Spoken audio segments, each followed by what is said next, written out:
हाँ तो प्रिय मित्रों, नमस्कार।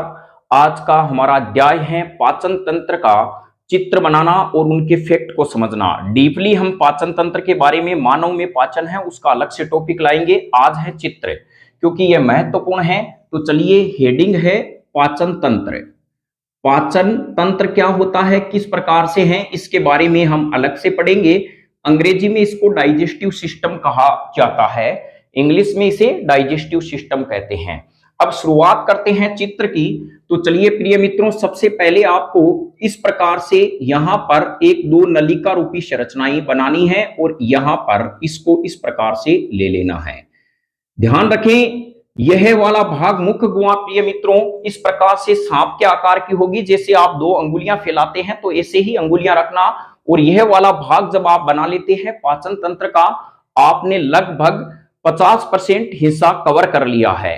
अब कहेंगे कैसे, तो चलिए, आपने यदि शुरुआत ऐसे कर दी प्रिय मित्रों, तो ध्यान रखें मुख हमारा यहां पे नहीं होता है, मुख होता है इस प्रकार से।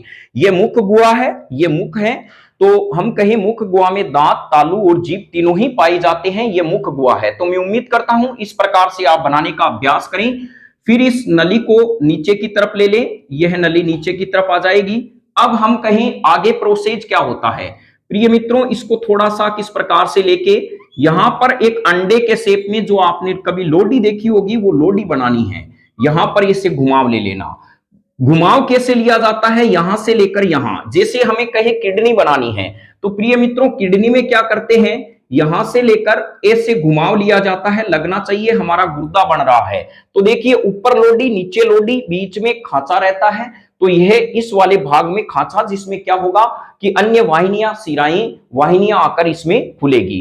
तो अभी हमारा पाचन तंत्र के बारे में मैटर है। तो चलिए, यहां पर आपने बना दिया। फिर प्रिय मित्रों आगे करना क्या है, तो हम आगे आपको बताते हैं अलग अलग कलर के माध्यम से। तो यहां पर इसको इस प्रकार से लेते हुए प्रिय मित्रों यहां पे घुमा देना। ध्यान रखें, यह नली इसके सीध में होनी चाहिए, क्योंकि पाचन तंत्र पाचक ग्रंथियों से और आहार नाल से मिलकर बनता है। आहार नाल मुख्य कुआ से गुदा द्वार तक फैली एक कुंडलित नलिका रूपी संरचना होती है, यह है आहार नाल। तो यहां पर हम बात करें तो इसको भी प्रिय मित्रों यहां से लेते हुए यहां पे इसको ऐसे मिला के यहां नीचे ऐसे मोड़ देना। यह आपकी बन गई आहार नाल की संरचना।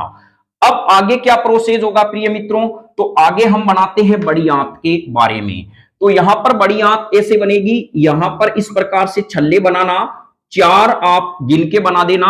और इसी प्रकार 1 2 3 और 4। ध्यान रखें, यह वाला भाग ज्यादा लंबा नहीं जाना चाहिए, क्योंकि यह आहार नाल यहां से लेकर एक गुदा द्वार तक फैली हुई नलिका है।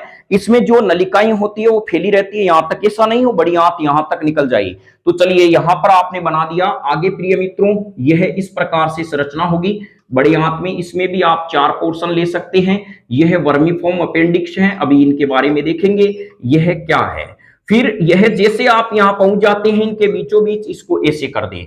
फिर चलिए, यहां पर 1 2 3 और 4, यह इसके सीध में आने के बाद में आप इसमें 1 2 3 4 और यह नली ले आएंगे। तो ध्यान रखें, यह नली इसके सीध में होनी चाहिए। तो इस प्रकार यह एक नलिका रूपी संरचना हो गई। फिर आगे करना क्या है, ये वाला भाग प्रिय मित्रों पूरा बंद रहेगा। ये छोटी आंत है, ये बड़ी आंत है।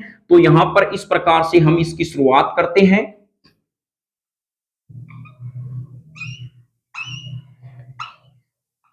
ये बन गया।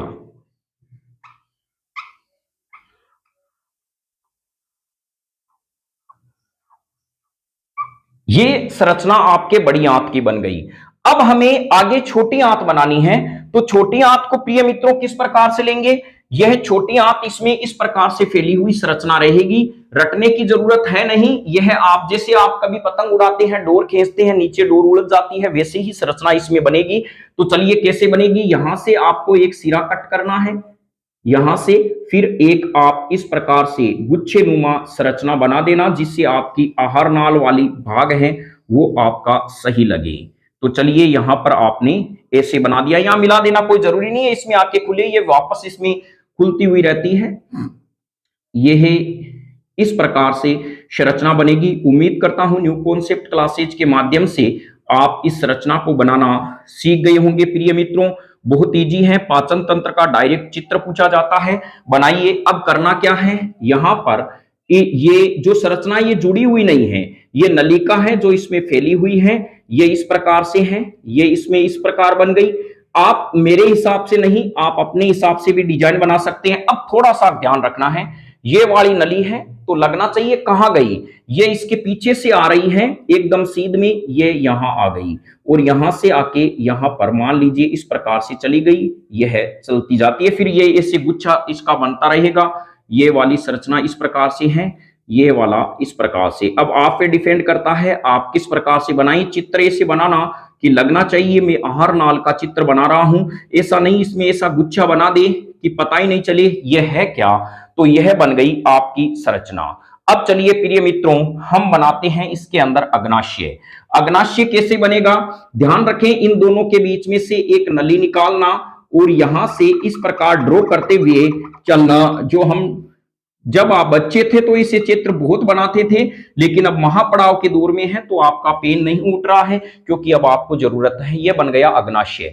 अब एक और ध्यान रखना, यकृत जो प्रिय मित्रों बनेगा वो यहां पर ही बनेगा, इसके सामने एक नली होगी तो यहां पर क्या होगा, यह यकृत बनेगा एक पतली सी एक नली के रूप में। फिर यहां पर एक त्रिभुज नुमा संरचना छतरी बन जाएगी। यह त्रिभुज नुमा संरचना क्या है, यह छतरी बन गई। अब यहां पर ही इस यकृत में ध्यान रखना एक नली आके खुलती है जिसे पीत नली कहते हैं। पित्ताशय इसमें जुड़ा हुआ रहता है, यह पित्ताशय है। पीत यकृत पीत का निर्माण, पीत रस का निर्माण करता है और पीत रस का संग्रहण करता है प्रिय मित्रों पित्ताशय करता है। कौन करता है, पित्ताशय करता है।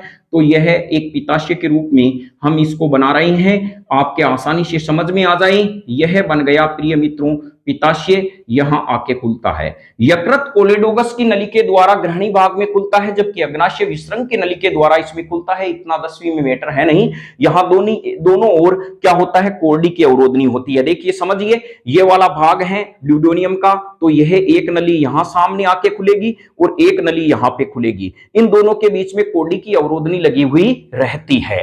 तो यहां पर आप समझ गए होंगे, इस प्रकार से चित्र है। यह है आपके आहार नाल का संपूर्ण चित्र हो गया।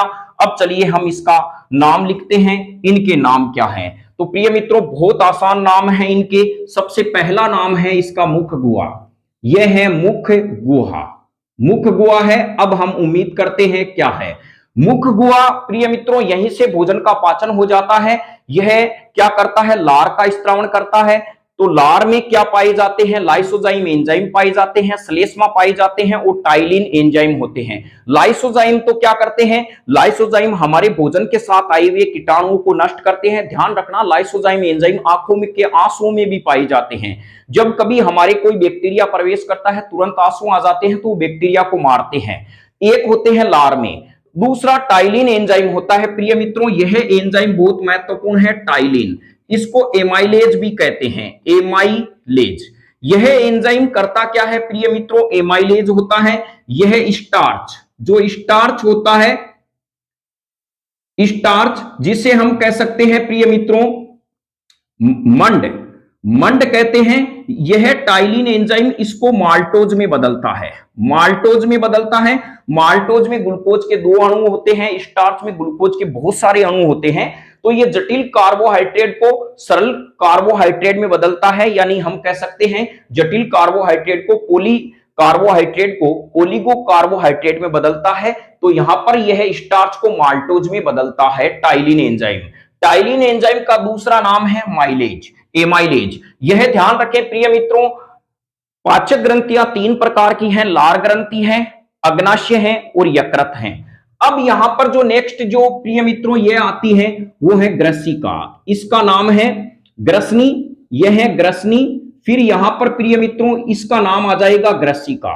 एक बात ध्यान रखना, ग्रसनी और ग्रसिका में भोजन का पाचन नहीं होता है। आहार नाल के ये ऐसे भाग हैं जिनमें भोजन का पाचन नहीं होता है क्योंकि पाचन संबंधी एंजाइम नहीं पाए जाते हैं। इनमें केवल क्रमांकुंचन होता है। जैसे आप कभी चक्की में आटा निकालते समय देखा होगा, नीचे वाला जो ऊपर है वो वाइब्रेट करता है, आटा उसमें से निकल के आ जाता है। तो आहार नाल में इस भाग में क्रमांकुंचन के द्वारा जो भोजन है वो बोलस के रूप में बदल जाता है जब इसमें लार मिल जाती है, निगल यानी इसको श्लेष्मा के द्वारा लसलसा बना दिया जाता है। ये भोजन यहाँ पे आता है तो ये क्रमांकुंचन के द्वारा मुख गुहा से आहार नाल में पहुंचता है।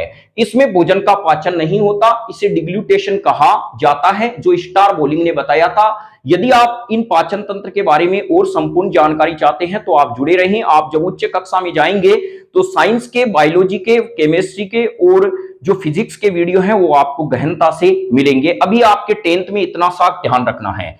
फिर प्रिय मित्रों, ये वाला भाग होता है आमाशय का। आमाशय स्टोमक इसको अंग्रेजी में कहते हैं। ध्यान रखें, आमाशय से जठर रस का स्त्रावण होता है। आपको यहां पर ऐसा नहीं है, आपको तो सिर्फ नाम याद रखना है। फिर यहां ध्यान रखें, मैं थोड़ा आपको ज्ञान के लिए बता देता हूं। आमाशय जठर रस का स्त्रावण करता है।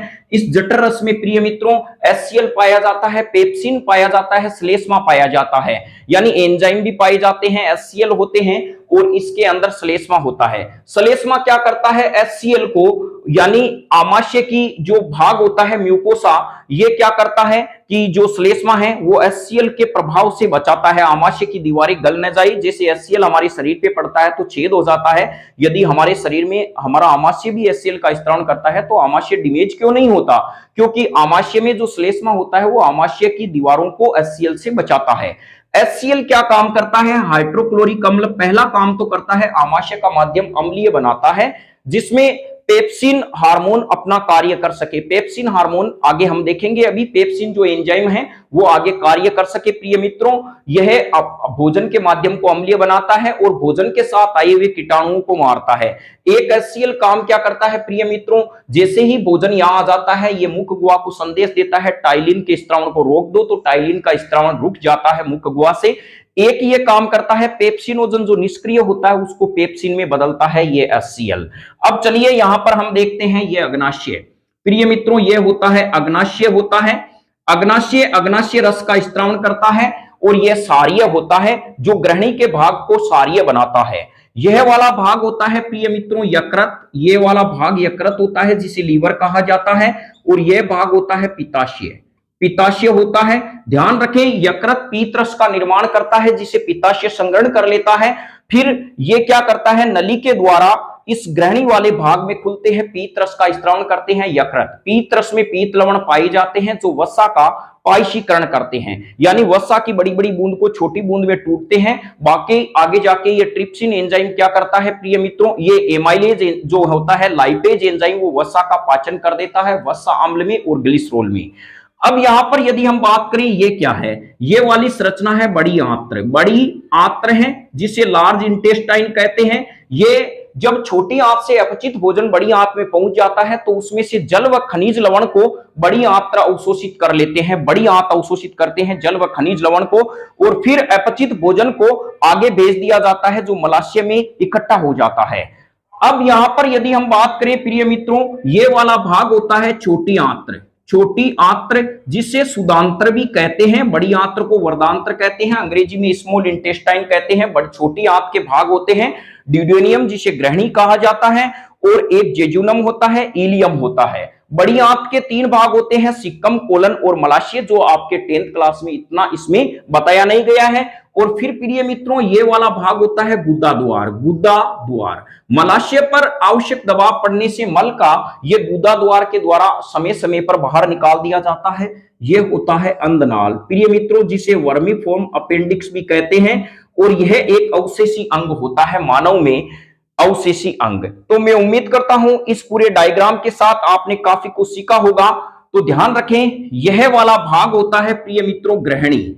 यह भी ध्यान रखें, यह वाला भाग ग्रहणी है और ग्रहणी भाग प्रिय मित्रों छोटी आंत का ही भाग होता है और भोजन का संपूर्ण पाचन छोटी आंत में होता है। छोटी आंत में छोटे छोटे रोम पाए जाते हैं, सूक्ष्म रोम जिसे दीर्घ रोम कहते हैं। ये पचित भोजन को रक्त में अवशोषित करने में सहायता करते हैं। तो भोजन का पूर्ण पाचन छोटी आंत में होता है। अब चलिए हम एक महत्वपूर्ण एंजाइम के बारे में देखते हैं, प्रोटीन पाचक एंजाइम। मैं उम्मीद करता हूं नाम लिखते ही आप आसानी से समझ जाएंगे। इस प्रकार से आप डायग्राम बनाना, तो यहां पर हम कह सकते हैं प्रोटीन का पाचन। प्रिय मित्रों, नाम ही बता रहा है प्रोटीन का पाचन कौन सा एंजाइम करता है, रटने की बिल्कुल जरूरत नहीं है। देखिए, पै का मतलब होता है पेप्सिन, यह प्रिय मित्रों आमाशय में स्त्रावित होता है। कहां से होता है? आमाशय यानी जठर रस में पाया जाता है। यह पेप्सिन क्या करता है? प्रोटीन का यानी पेप्टोन्स और पेप्टाइन्स में बदलता है, जिसे हम कहते हैं आंशिक पाचन। आंशिक पाचन करता है, आंशिक पाचन। फिर टैका मतलब होता है प्रिय मित्रों ट्रिप्सिन। ट्रिप्सिन होता है, ये क्या होता है? छोटी आंत में कार्य करता है, सुदांतर में कार्य करता है, छोटी आंत यानी सुदांतर में। यह फिर प्रिय मित्रों ट्रिप्सिन क्या करेगा? जब ये आंशिक पाचन भोजन आमाशय से छोटी आंत में आ जाएगा तो ये इसको एमिनो अम्ल में बदल देता है, एमिनो अम्ल में बदल देता है। तो ध्यान रखना प्रोटीन पाचक एंजाइम दो हैं, पैका मतलब पेप्सिन, टैका मतलब ट्रिप्सिन। प्रोटीन जो पेप्सिन है वो अम्लीय माध्यम में कार्य करता है, प्रोटीन का आंशिक पाचन करता है। ट्रिप्सिन छोटी आंत में क्षारीय माध्यम में काम करता है, ये प्रोटीन का आंशिक प्रोटीन को पूर्ण यानी एमिनो अम्लों में बदलता है। एक बात ध्यान रखना, जब कार्बोहाइड्रेट का पूर्ण पाचन हो जाता है तो ग्लूकोज प्राप्त होता है। वसा के पूर्ण पाचन से वसा अम्ल तथा ग्लिसरॉल प्राप्त होते हैं, जबकि प्रोटीन के पाचन से एमिनो अम्ल प्राप्त होते हैं। अब आगे नेक्स्ट जो लास्ट पोर्शन रह गया है बहुत इजी है, अब इसकी मुंडी बनानी है। यह प्रिय मित्रों इसकी मुंडी बन गई। मैं उम्मीद करता हूं आप पाचन तंत्र का चित्र आसानी से समझ गए होंगे। कमेंट में जरूर लिखें कोई समस्या है किसी चित्र को बनाने में, जरूर न्यू कॉन्सेप्ट क्लासेज आपकी सहायता करेगा। जय हिंद, वंदे मातरम। पूरा चित्र आपको स्क्रीन के माध्यम से दिखाया जा रहा है। पहले कैमरे की सेटिंग सही नहीं थी तो जिस वजह से यह पूरा चित्र आप नहीं देख सके। प्रिय विद्यार्थियों, मैं उम्मीद करता हूं आप पाचन तंत्र का पूरा चित्र आपके समझ में आ गया होगा।